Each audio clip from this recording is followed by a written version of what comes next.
तो अब हम देखते हैं सिंधु घाटी सभ्यता का धार्मिक जीवन। तो धार्मिक जीवन किस प्रकार से था सिंधु घाटी सभ्यता का, उसके बारे में चर्चा करते हैं। धार्मिक जीवन, धार्मिक जीवन। सिंधु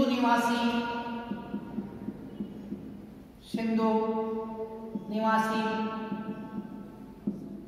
मातृ देवी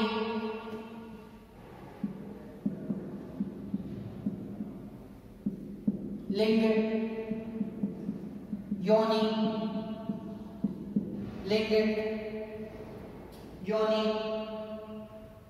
वृक्ष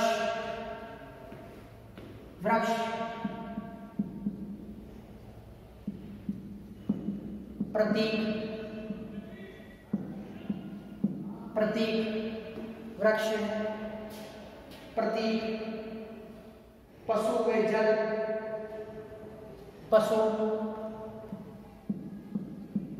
व जल पशुपतिनाथ भगवान शिव,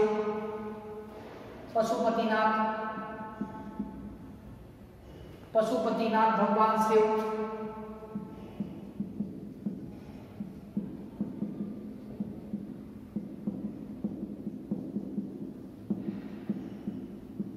की पूजा करते थे। मूर्ति पूजा का प्रचलन था।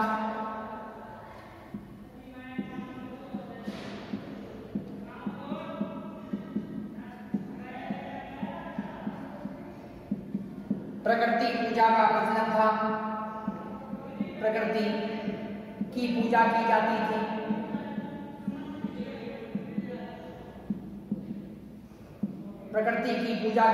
थी।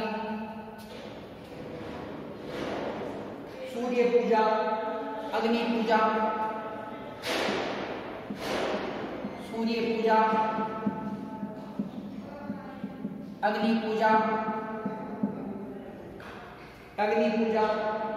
बेल पूजा, नाग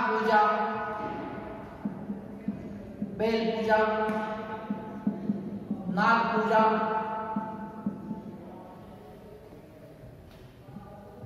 के साक्ष्य प्राप्त हुए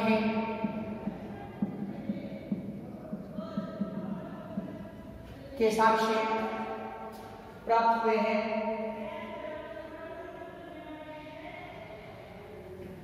बलि प्रथा का प्रमाण, बलि प्रथा का साक्ष्य मिलता है।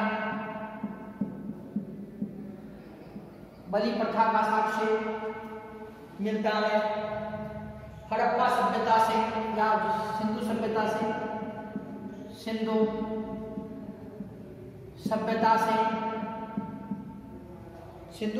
से स्वास्थ्य चक्र, क्रॉस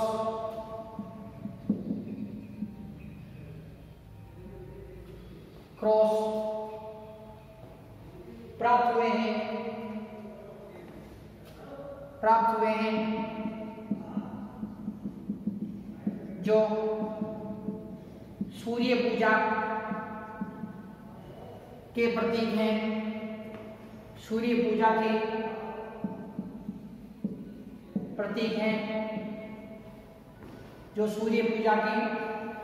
प्रतीक हैं। हड़प्पा से एक ऐसी मूर्ति प्राप्त हुई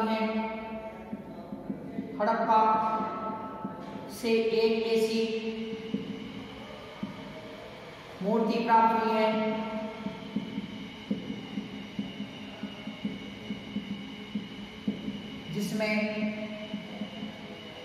जिसमें एक नारी के गर्भ से, एक नारी के या एक स्त्री के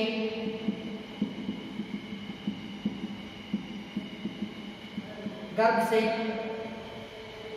पौधा निकलता हुआ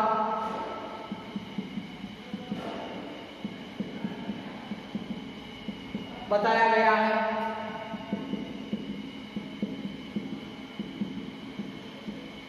यह मूर्ति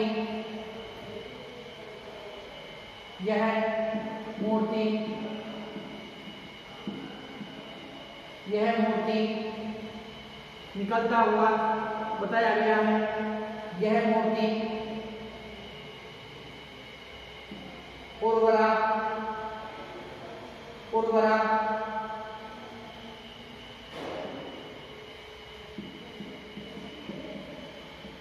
देवी, यह मूर्ति उर्वरा देवी अर्थात पृथ्वी देवी की है, पृथ्वी देवी की है। पीपल, खजूर, नीम, पीपल, खजूर, नीम, बबूल की पूजा की जाती थी।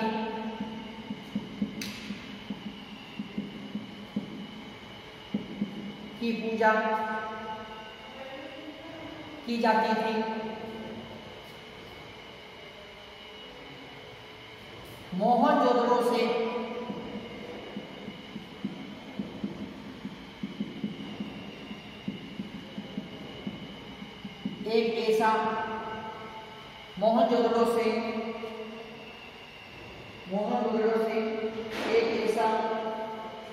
एक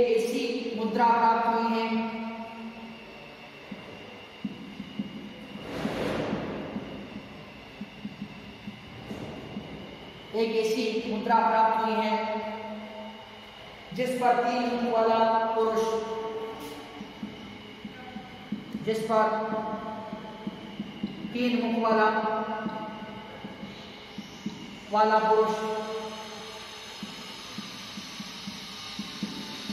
योग मुद्रा में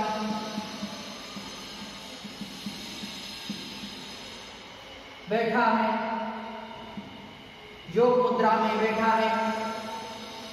एक ऐसी मुद्रा प्राप्त हुई है जिस पर 3 मुख वाला पुरुष योग मुद्रा में बैठा है।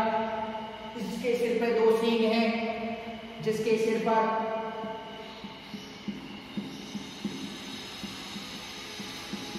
दो सींग हैं।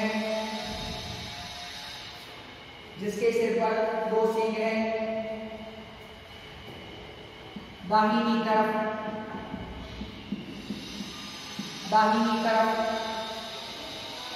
हाथी बाघ हिरण,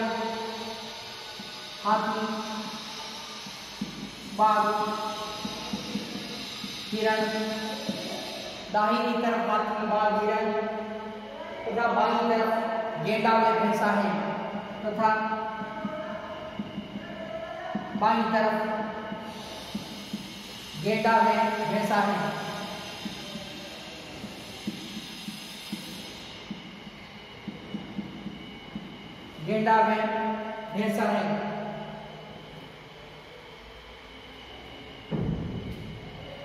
जॉन मार्शल ने इस चित्र को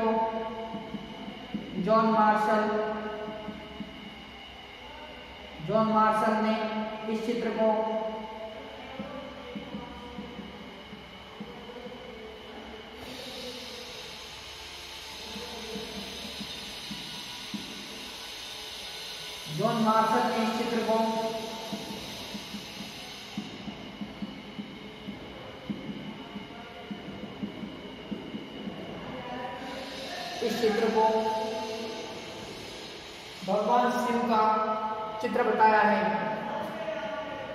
भगवान शिव का चित्र बताया है।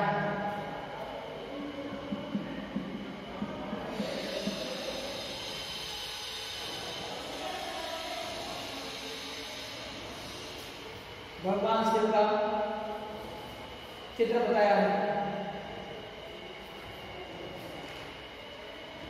छात्रों, जो धार्मिक जीवन है सिंधु घाटी सभ्यता का, सिंधु घाटी सभ्यता के जहाँ धार्मिक जीवन के अंतर्गत सिंधु निवासी मातृ देवी लिंग योनि की वृक्ष सिंधु निवासी मातृ देवी लिंगी योनि वृक्ष प्रतीक पशु व जल पशुपतिनाथ भगवान शिव की ये पूजा करते थे। किसकी पूजा करते थे? मातृ देवी की पूजा करते थे, ये लिंग योनि की पूजा करते थे, वृक्ष की ये पूजा करते थे, प्रतीक पूजा करते थे, पशु वे जल की पूजा करते थे, पशुपतिनाथ भगवान शिव की ये पूजा करते थे। मूर्ति पूजा का प्रचलन था, प्रकृति की पूजा भी की जाती थी, सूर्य पूजा का प्रचलन था, अग्नि पूजा, बेल पूजा, नाग पूजा के साक्ष्य भी हमें प्राप्त हुए, बलि प्रथा का साक्ष्य भी यहाँ से प्राप्त होता है, स्वास्तिक चक्र व क्रॉस यहाँ से प्राप्त हुए, अर्थात सूर्य की भी पूजा की जाती थी। हड़प्पा से एक ऐसी मूर्ति प्राप्त हुई है जिसमें एक स्त्री के गर्भ से पौधा निकलता हुआ बताया गया है। यह मूर्ति उर्वरा देवी, कौन सी देवी? उर्वरा देवी। उर्वरा देवी कौन है? पृथ्वी माता, तो पृथ्वी देवी की है। किसकी है ये? पृथ्वी देवी की है। पीपल, खजूर, नीम, बबूल की पूजा की जाती थी। मोहनजोदड़ो से एक ऐसी मुद्रा प्राप्त हुई है, कहाँ से प्राप्त हो रही है? मोहनजोदड़ो से प्राप्त हो रही है ऐसी मुद्रा, इसके 3 मुख वाला, इस मुद्रा में क्या है? 3 मुख वाला पुरुष है, ये योग मुद्रा के अंदर बैठा हुआ है, इसके सिर पर 2 सींग है, इसके सिर पर कितने सींग है? 2 सींग है। दाहिनी तरफ इसके हाथी, बाघ, हिरण, दाहिनी तरफ क्या है? हाथी, बाघ और हिरण है, और बाईं तरफ गेंडा और भैंसा है। क्या है? गेंडा व भैंसा जो बाईं तरफ बैठा हुआ है। जॉन मार्शल नाम के जो विद्वान है, इन्होंने इस चित्र को आदि शिव अर्थात पशुपतिनाथ भगवान शिव का चित्र बताया है। तो छात्रों, इस प्रकार से जो धार्मिक जीवन में सिंधु निवासी मातृ देवी लिंगी योनि वृक्ष प्रतीक पशु व जल पशुपतिनाथ भगवान शिव की पूजा करते थे।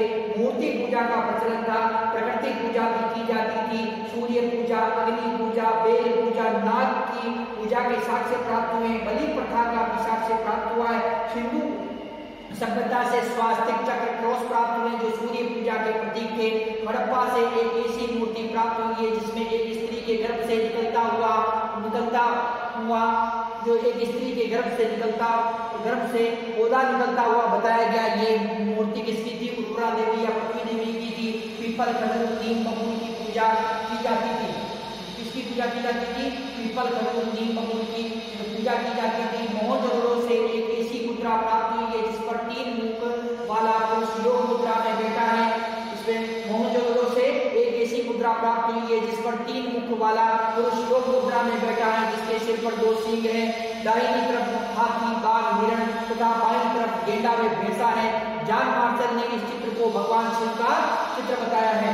छात्रों, इस प्रकार से जो प्रकृति पूजा की जाती थी, मूर्ति पूजा भी की जाती थी, प्रतीक पूजा भी की जाती थी, पशु पक्षियों जो पशुओं की पूजा की जाती थी, वृक्षों की पूजा की जाती थी। छात्रों, तो इस प्रकार से जो ये प्रमाण प्राप्त होते हैं। छात्रों, अब हम देखते हैं सिंधु सभ्यता का जो आर्थिक जीवन था, सिंधु सभ्यता के आर्थिक जीवन के बारे में चर्चा करते हैं। सिंधु सभ्यता का आर्थिक जीवन,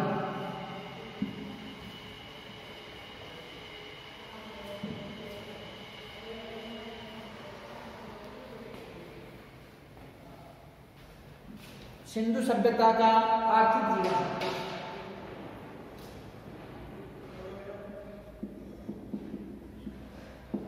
आर्थिक जीवन या आर्थिक व्यवस्था, आर्थिक व्यवस्था इसकी सिंधु सभ्यता की आर्थिक व्यवस्था के बारे में जो हम चर्चा करते हैं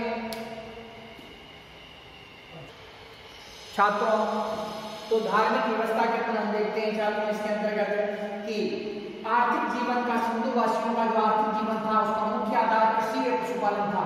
तो छात्रों, इसमें आर्थिक जीवन का मुख्य आधार कृषि, पशुपालन, शिल्प और व्यापार था। आर्थिक जीवन का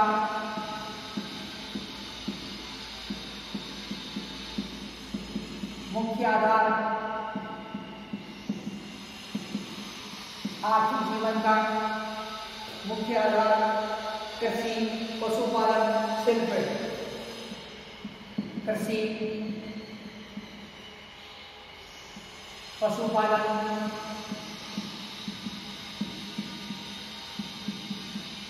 शिल्प, कृषि, पशुपालन, शिल्प और व्यापार था। शिल्प और व्यापार था। था। था। था।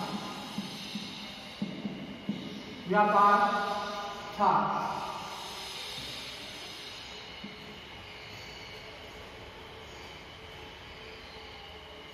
तो छात्रों अब देखते हैं आर्थिक जीवन में सर्वप्रथम देखते हैं कृषि को। कृषि व्यवस्था लेते हैं कृषि। तो कृषि किस प्रकार से वो करते थे छात्रों कि नवंबर दिसंबर में गेहूं व जौ की फसल बोते थे, मार्च अप्रैल में काटते थे। सिंधुवासी नवंबर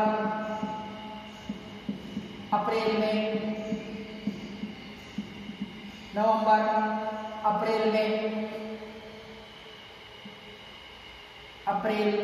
में गेहूं छात्रों सिंधुवासी नवंबर में दिसंबर में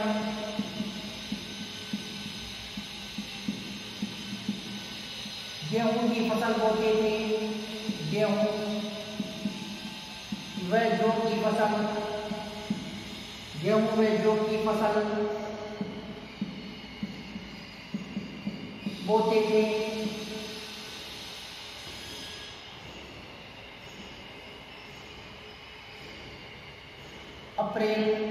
मार्च अप्रैल में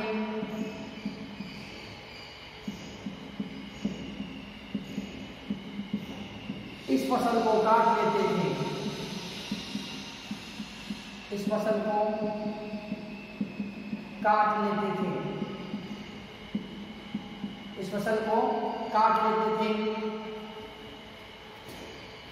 कालीबंगा से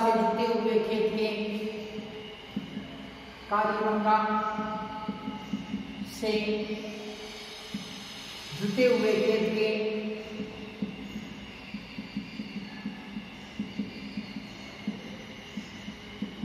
साक्ष्य 3000 ईस्वी पूर्व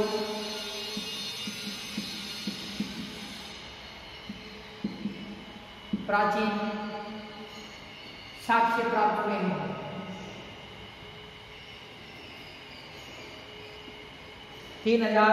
कालीबंगा से जुटे हुए खेत के 3000 ईस्वी पूर्व प्राचीन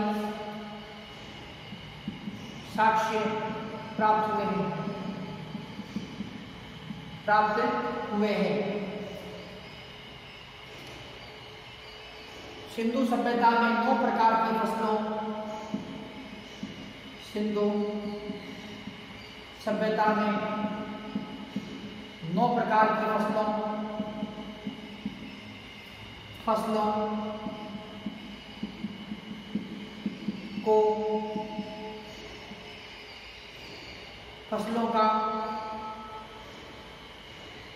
फसलों के बोने का प्रमाण प्राप्त हुआ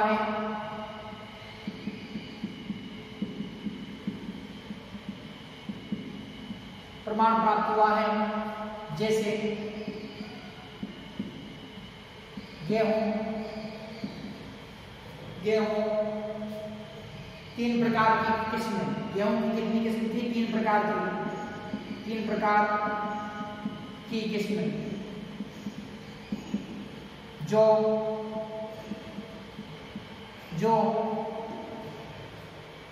की 2 प्रकार की किस्में, 2 प्रकार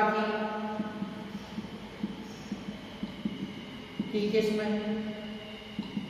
कपास, तिल, सरसों, मटर। कपास, तिल, सरसों, मटर, बाजरा, राई, चावल।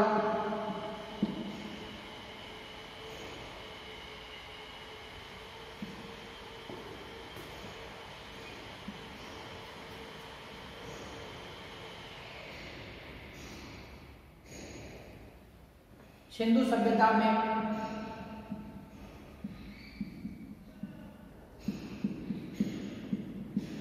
लकड़ी के हल व बैल द्वारा खेतों की जुताई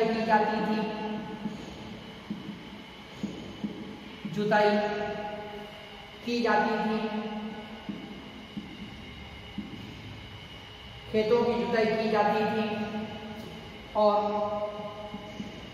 पत्थर के हंसिए से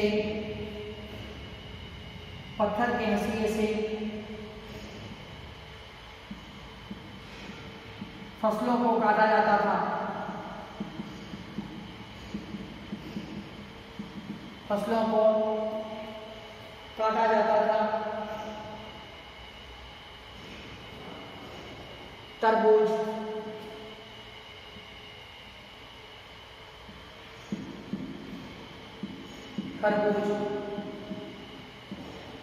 तरबूज, खरबूज, अनार, केला,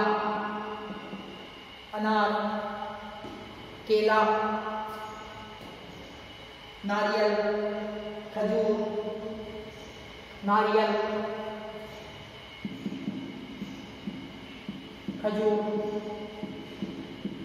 का भी उत्पादन किया जाता था।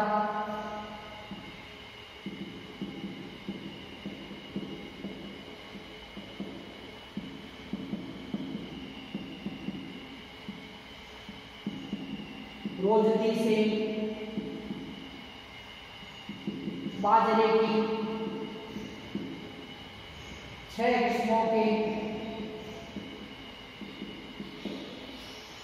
किस्मों का पता चला है। बाजरे की 6 किस्मों का पता चला है। सर्वप्रथम कपास उत्पादन का श्रेय सिंधु निवासियों को जाता है। सर्वप्रथम कपास उत्पादन का श्रेय सिंधु निवासियों को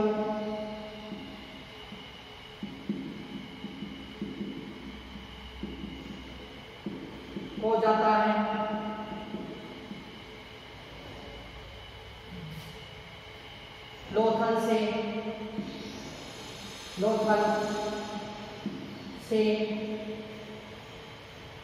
लोथल से चावल के प्राचीनतम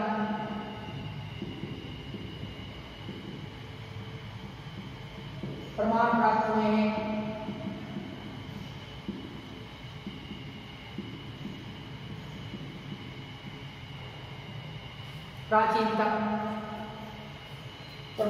हुए हैं। रंगपुर से धान की भूसी प्राप्त हुई है। रंगपुर से धान की भूसी प्राप्त हुई है।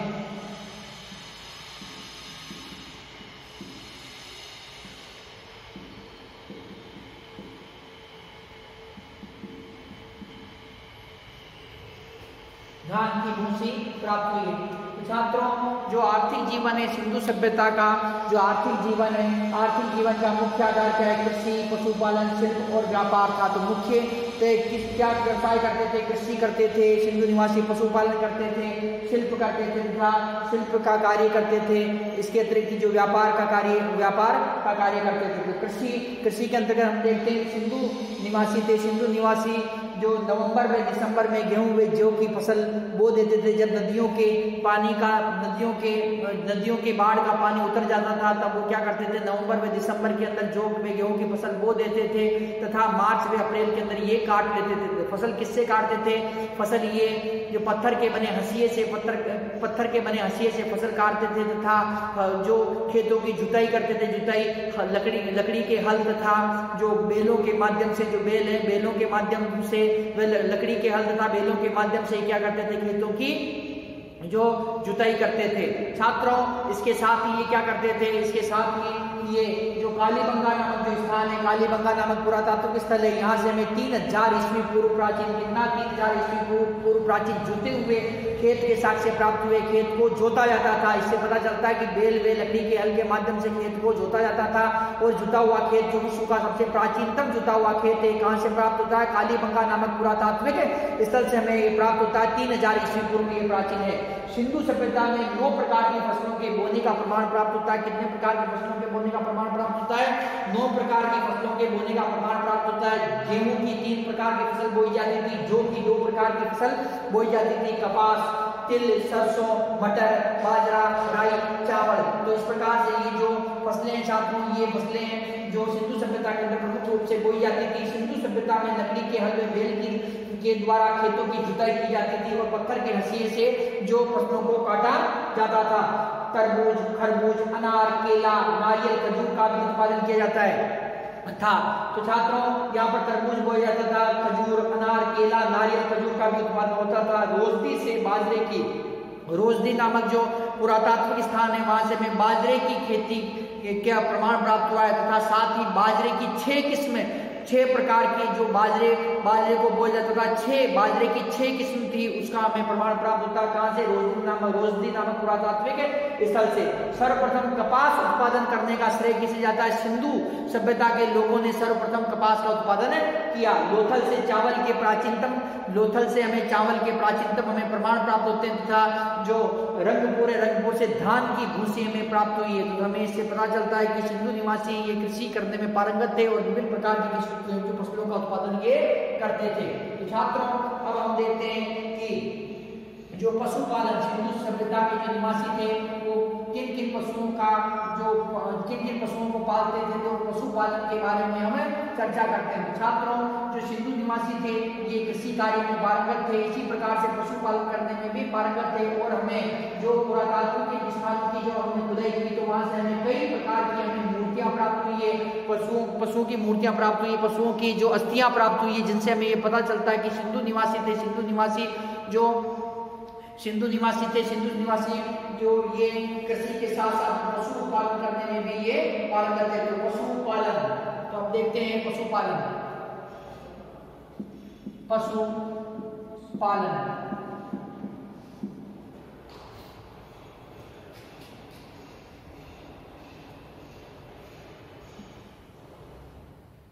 सिंधुवासी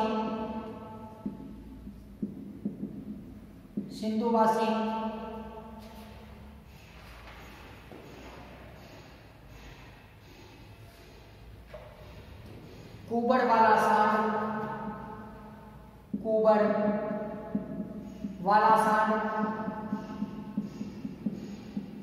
वाला सांड, बैल, भैंस, बकरी,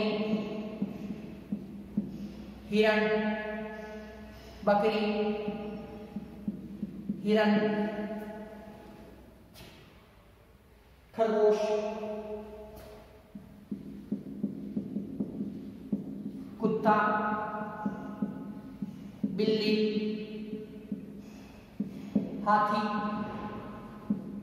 घोड़ा,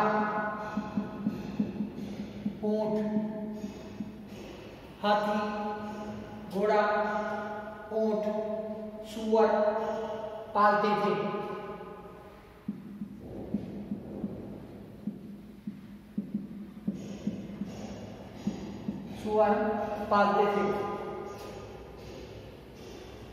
गाय का सिंधु सभ्यता में कोई प्रमाण प्राप्त नहीं होता है, जबकि बैल का प्राप्त होता है। कोई प्रमाण प्राप्त नहीं होता है।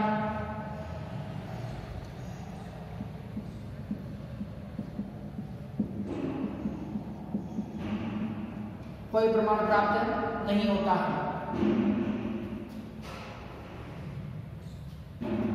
पक्षियों में सिंधु निवासी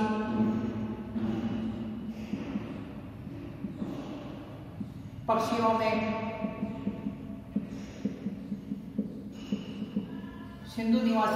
में तोता, मुर्गी, बतख, हंस पालते थे। तोता, मुर्गी, बतख, हंस पालते थे।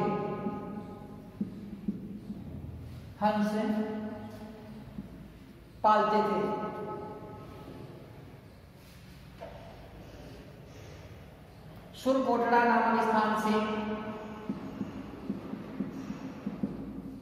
कहाँ पर? ये गुजरात के अंदर सुरकोटड़ा नामक स्थान से 2000 ईस्वी पूर्व प्राचीन घोड़े की अस्थियां प्राप्त हुई हैं। 2000 ईस्वी पूर्व प्राचीन घोड़े की अस्थियां प्राप्त हुई है। अस्थियां प्राप्त हुई है। सुरकोटड़ा गुजरात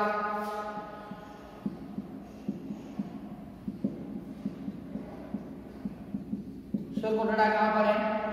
गुजरात। रानागुंडई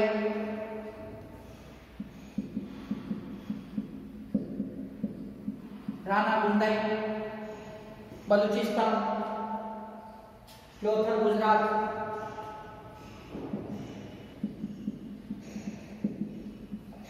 लोथल गुजरात व कालीबंगा राजस्थान।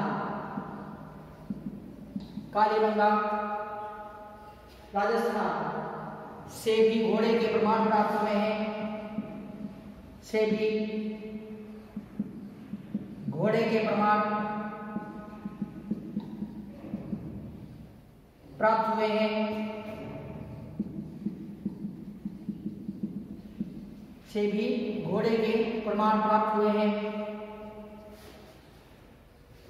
मोहनजोदड़ो कालीबंगा सुरकोटड़ा। मोहनजोदड़ो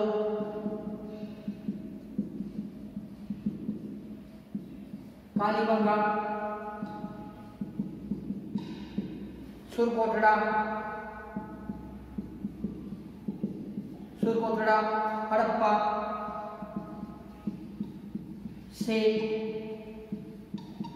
ऊंट के प्रमाण प्राप्त हुए हैं।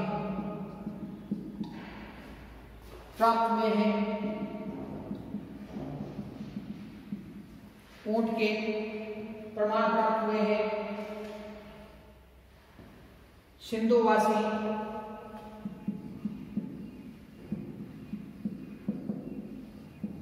शेर, बंदर, लोमड़ी,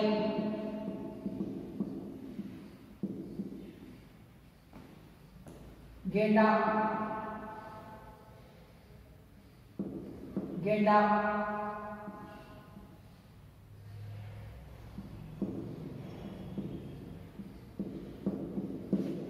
शेर, बंदर, लोमड़ी, गेंडा, कछुआ, रीछ, चीता, कछुआ, कछुआ, रीछ,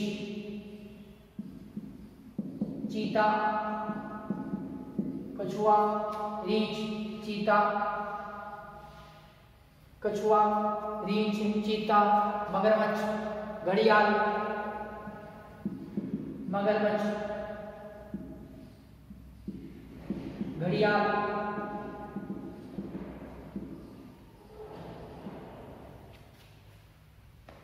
जैसे जंगली जानवरों से भी परिचित थे। जैसे जंगली जानवरों से भी परिचित थे। तो छात्रों, जो सिंधु निवासी कुबड़ वाले सांड, बैल, भैंस, बकरी, हिरण, खरगोश, कुत्ता, बिल्ली, हाथी, घोड़ा, ऊंट, सुअर पालते थे। गाय का सिंधु सभ्यता में कोई प्रमाण प्राप्त नहीं होता है। सिंधु निवासी पक्षियों में तोता, मुर्गी, बतख तथा हंस को पालते थे।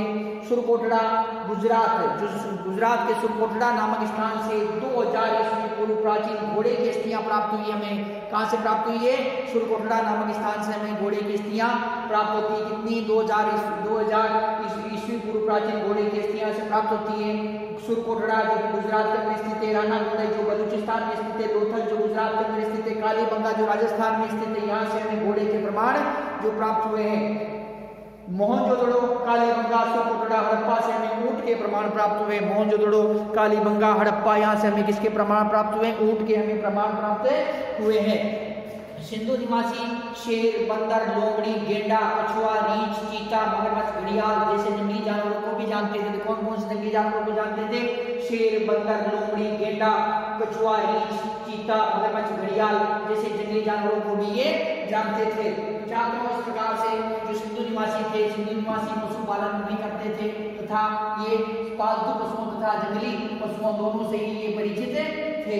छात्रों, अब हम देखते हैं सिंधु जो निवासी है, सिंधु निवासियों के जो उद्योग धंधे किस प्रकार के थे। तो उद्योग धंधों के बारे में चर्चा करते हैं। उद्योग धंधे,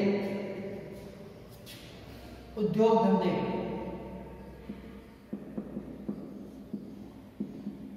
उद्योग धंधे।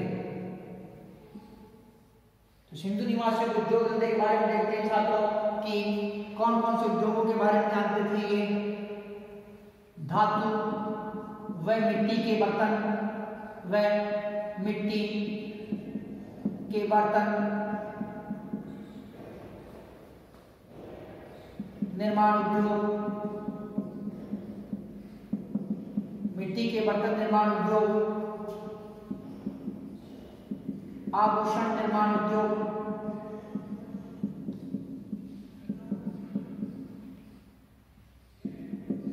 वस्त्र उद्योग, चमड़ा उद्योग, चमड़ा उद्योग, नाव निर्माण उद्योग,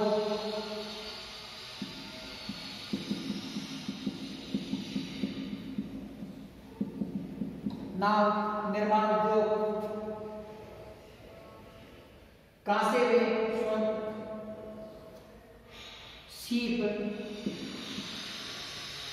सीप उद्योग, मापतोल के उपकरणों का उद्योग, मापतोल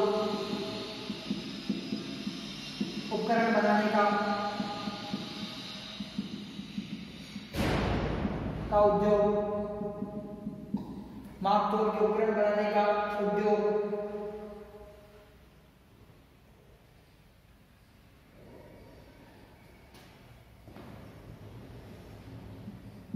हाथी दांत,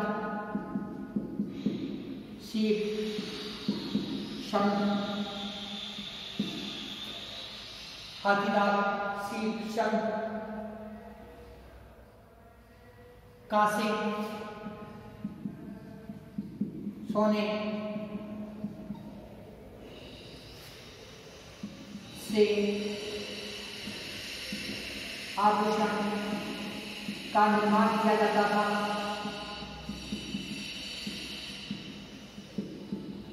आभूषण का निर्माण किया जाता था। लकड़ी की वस्तुओं, लकड़ी उद्योग, लकड़ी की वस्तु निर्माण उद्योग, मोहरों का निर्माण उद्योग, मोहरों का निर्माण उद्योग, मूर्ति निर्माण उद्योग, मूर्ति निर्माण उद्योग,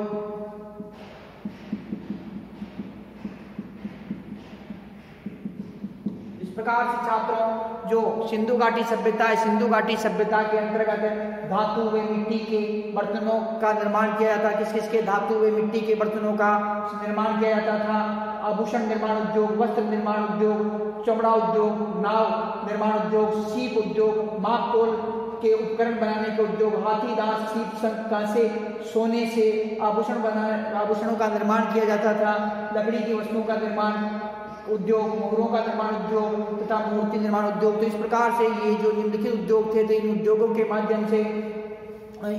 के माध्यम से सिंधु निवासियों को जो आय प्राप्त होती थी और ये इन उद्योगों से ये परिचित थे।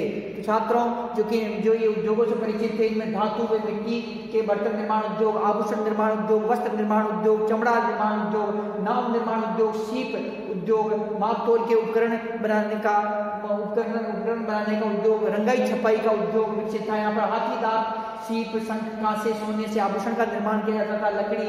लकड़ी उद्योग, मोहरों के निर्माण का उद्योग तथा मूर्ति निर्माण उद्योग यहाँ पर विकसित था। रंगाई छपाई उद्योग, रंगाई छपाई उद्योग भी यहाँ पर क्या था, विकसित अवस्था में था।